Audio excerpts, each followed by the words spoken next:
Sebagai pasukan khusus yang terlatih, Korps Baret Merah Komando Pasukan Khusus atau Kopassus menjadi andalan Indonesia dalam setiap pertempuran di tanah air.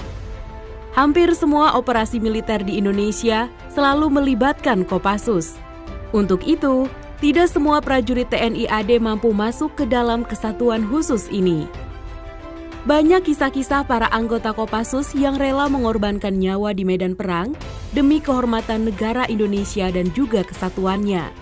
Salah satunya yaitu kisah heroik prajurit Kopassus Pratu Suparlan yang rela mengorbankan nyawanya di medan perang Timor Timur atau sekarang dikenal dengan Timor Leste. Lalu seperti apa kisahnya? Simak kisah lengkapnya berikut ini.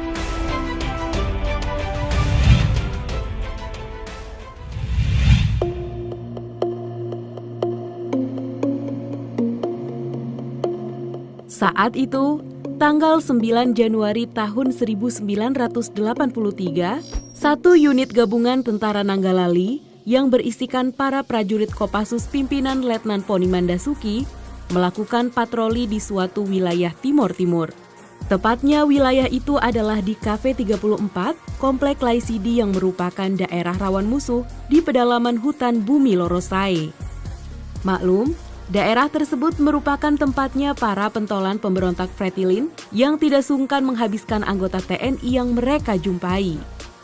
Ketika unit kecil patroli pimpinan Letnan Poni Mandasuki memasuki area tersebut, tiba-tiba mereka dihadang oleh sekitar 300 Fretilin atau sayap militer terlatih Timor Timur, lengkap bersenjatakan dengan senapan serbu, mortar, dan pelontar granat.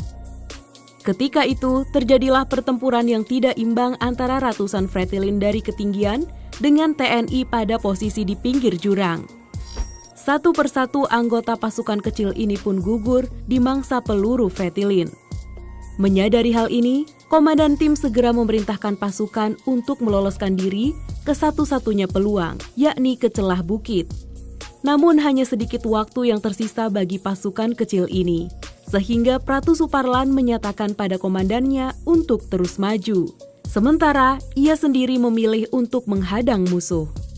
Disinilah jiwa seorang patriot terbukti. Pratu Suparlan membuang senjatanya dan mengambil senapan mesin milik rekannya yang sudah gugur. Tanpa gentar sedikit pun, ia menerjang ke arah pasukan Fretilin. Hamburan peluru senapan mesin musuh yang mengoyak tubuh Pratu Suparlan dibalasnya dengan rentetan peluru hingga amunisinya habis. Meski bersimbah darah, prajurit Kopassus ini tetap tegar bagai benteng ketaton. Bukannya roboh seperti harapan musuh, Pratu Suparlan justru menghunus pisau komandonya, lalu berlari mengejar para Fretilin ke tengah semak belukar dan merobohkan 6 personil pasukan militer komunis tersebut. Tak terhitung jumlah peluru yang telah menancap di tubuhnya, membuat seragam loreng yang dikenakan Pratu Suparlan berubah warna menjadi merah akibat darah yang mengucur deras dari luka-lukanya. Namun, ia tidak menyerah. Meski pasukan komunis itu menjadikannya bulan-bulanan peluru. Tibalah Pratu Suparlan pada ambang kesanggupannya. Ia terduduk dan tak mampu lagi menggenggam pisau komandonya. Ia kehabisan darah. Namun, ia tak pernah kehabisan akal maupun semangat untuk membela Ibu Pertiwi dari rongrongan pemberontak. Saat jatuh terduduk, pasukan Fretilin segera mengerumuninya dan memberikan sebuah tembakan di lehernya. Setelah pasukan musuh makin dekat mengepungnya, dengan sisa tenaga yang ada, ia susupkan tangan ke kantong celana. Dalam hitungan detik, dicabutnya pin granat, lalu ia melompat ke arah kerumunan Fretilin di depannya, seraya berteriak lantang mengucapkan takbir. Ledakan keras pun terdengar dari granat tadi. Pratu Suparlan gugur bersama para milisi Fretilin yang ikut diajak mati oleh aksi nekat Pratu Suparlan. Sementara itu, sisa pasukan unit Suparlan yang tinggal 5 orang telah menguasai ketinggian di celah bukit. Melihat gugurnya Pratu Suparlan, dari atas bukit mereka menghujani tembakan kepada kerumunan Fretilin. Lalu korban pun berjatuhan dari kedua belah pihak. Tak lama, pasukan bantuan pun tiba dan segera membantu memukul mundur para Fretilin. Ketika pertempuran yang berlangsung hingga malam ini berhenti, pasukan bantuan menemukan puluhan prajurit yang gugur dari kedua belah pihak. Di antaranya adalah 7 orang unit Pratu Suparlan. Jenazah Pratu Suparlan sendiri ditemukan dalam keadaan tidak utuh. Sedangkan dari pihak Fretilin kehilangan 83 orang milisinya dan sisanya beberapa ditangkap secara hidup-hidup.